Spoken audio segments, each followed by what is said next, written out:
mécano-fiabiliste pour modéliser les conduites.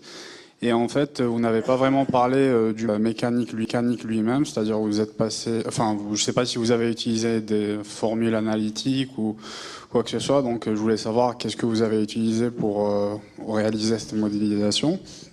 Et j'avais aussi une deuxième question, toujours sur le modèle mécanique. Vous parlez vous faites des inspections et vous introduisez ces résultats d'inspection dans le modèle mécanique, si j'ai bien compris, et je voulais savoir comment vous procédiez donc, dans cette approche. En fait, le modèle mécanique, c'est un modèle analytique qui a été donné sur un des transparents et qui donne, en fait, on a la pression à la rupture qui est donnée en fonction de l'épaisseur, du diamètre et du défaut et de la limite élastique. Et donc la fonction de limite, c'est tout simplement la pression à la rupture moins la pression appliquée. Donc ça, c'est un modèle analytique qui est, je dirais, standard. Sur la deuxième question, donc les résultats de l'inspection donnent la taille du défaut. Et cette taille de défaut va derrière, tout de suite après, on prendra la décision de rien faire, d'appliquer un revêtement ou de réparer, en fonction de la taille du défaut par rapport à une taille critique. Voilà. Vous faites le lien entre vous générez un champ aléatoire qui est donc spatial, et après vous avez un modèle analytique. Donc comment vous faites le lien pour pouvoir obtenir les résultats Voilà. La variation spatiale n'influe pas sur la mécanique, mais ça influe sur la corrosion qui va générer des défauts. Mais la partie mécanique, elle est indépendante de la partie variabilité spatiale. La variabilité spatiale, c'est la variabilité de la corrosion, du défaut de corrosion. C'est bon, j'ai répondu à la question. D'autres avaient levé la main, mais je n'ai pas capté qui. Oui. Moi, je vais poser une question à là aussi. Si j'ai bien compris, au début, tu utilises une loi de vieillissement de type puissance, T puissance N. N, c'est un paramètre, parce qu'après, il y a quelque chose qui a été défini comme étant N, peut-être qui correspondait à autre chose. Donc, c'est un paramètre qu'il faut... Alors, d'où vient cette loi de vieillissement? Est-ce que c'est issu d'observation? Qu'est-ce qu'elle a comme influence?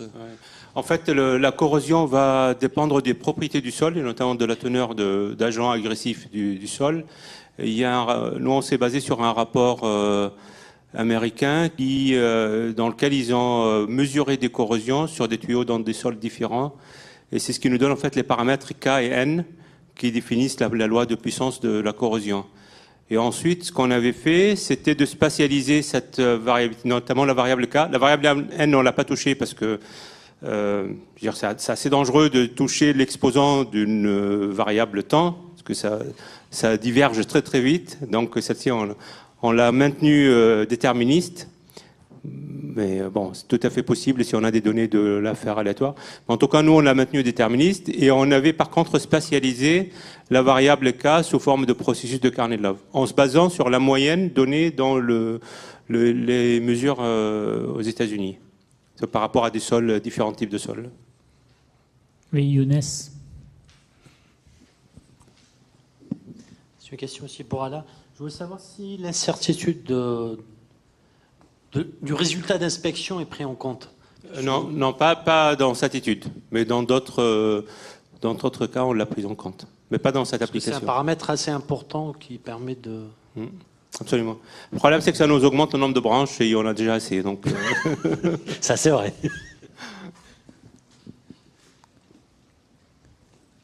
I will ask a question on the pavements. It's about Markov transition chain. Yes. Your population is very heterogeneous, and you have not considered parameters like traffic, which may differ from one pavement to another.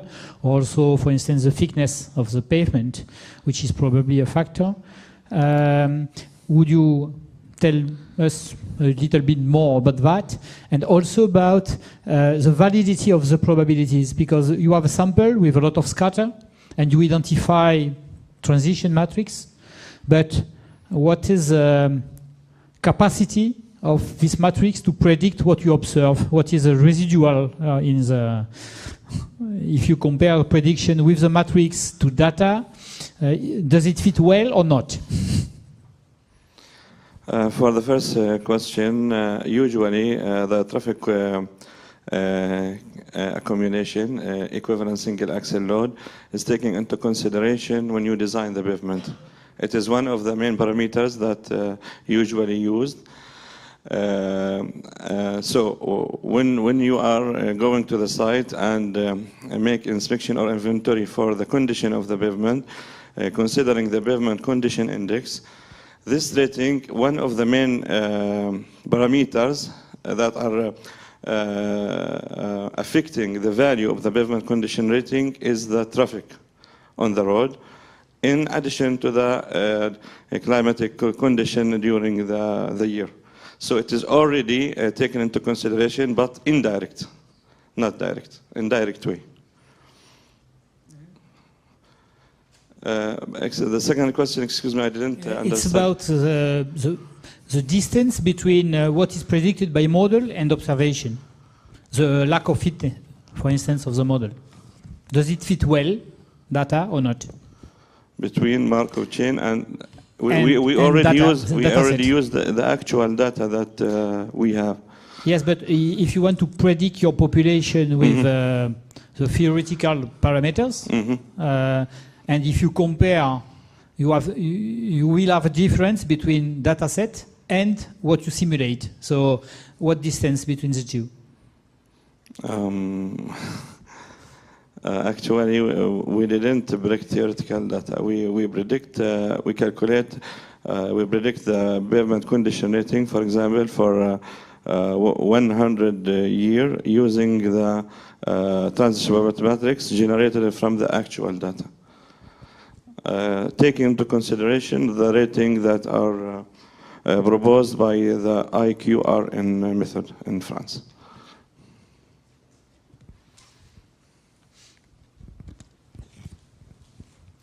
Je vais juste compléter la réponse par rapport à ce qui vient d'être dit.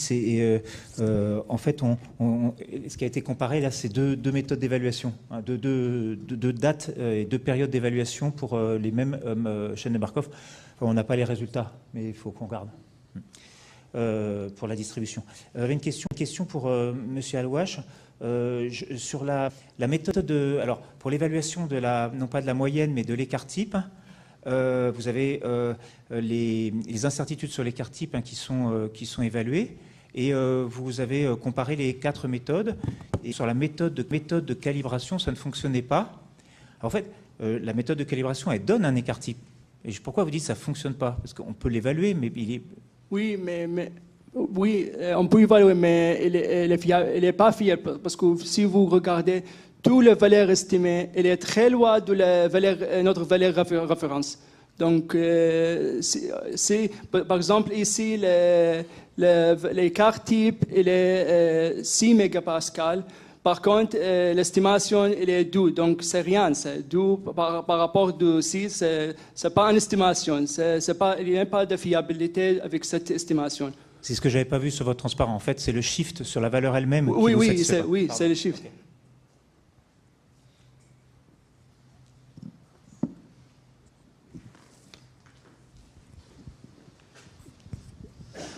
Moi, j'aurais une question aussi sur l'évaluation de la résistance.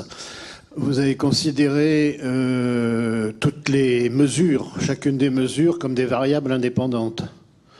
Est-ce qu'on modifierait les données si on considérait ces variables comme régionalisées? C'est-à-dire que 2 mesures côte à côte ont une certaine liaison parce que c'est une zone un peu différente et dans ces conditions on peut gagner sur la variabilité en travaillant en variable régionalisée. En fait, on peut réduire cette incertitude si, comme dit M. Donnebrès, si on zonait notre bâtiment, si on, par exemple, si on travaillait sur les zones homogénéeuses pour faire l'évaluation pour cette zone. Avec ça, on peut avoir moins d'incertitude. Oui, mais vous n'avez pas essayé de démarche où vous tenez compte effectivement de la variabilité, enfin de la liaison entre les mesures, la portée, Non, etc. Non, enfin, je peux quand même compléter. On ne l'a pas fait, mais là, on a la chance d'avoir un jeu de données extrêmement étendu. Il se trouve que quasiment dans chacun des composants qui a été investigué, poteau, poutre, ils ont fait de la répétabilité. Donc, par exemple, sur une poutre, ils ont pu faire plusieurs mesures de CND dans la partie gauche, au milieu et dans la partie droite. Et la variabilité qui est à cette échelle est à peu près de même nature que la variabilité globale. Donc, je pense qu'on n'avait pas d'éléments pour construire une structure de variables régionalisées. On est vraiment dans de la variabilité quasiment irréductible.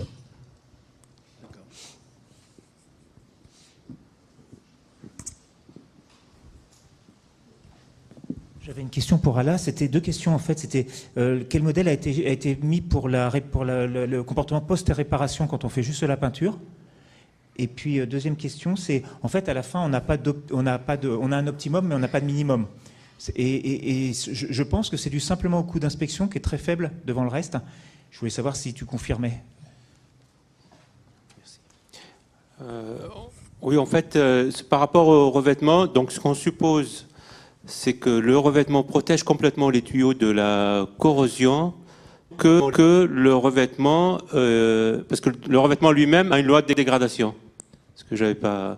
Et tant qu'il est intact, enfin, tant qu'il n'est pas, la corrosion démarrera quand il finit sa vie, il commence à être plus ou moins percé ou dégradé, et c'est là où la corrosion va prendre la main.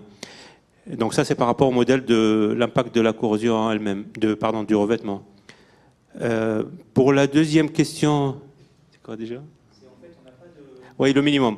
Donc par rapport au minimum, effectivement, sur des durées, en fait, on a un minimum, mais le minimum est assez plat. Et ce qui est très intéressant du point de vue inspection. Parce que ça veut dire que tu avances ou tu recules tes dates d'inspection, ça n'aura pas beaucoup d'impact sur le coût. Et ça donne beaucoup plus de liberté aux gestionnaires. Et par contre, l'intérêt de la méthode, c'est qu'on n'a pas un composant comme nous. Bon, dans d'autres études, on prenait une section, on travaillait sur une section.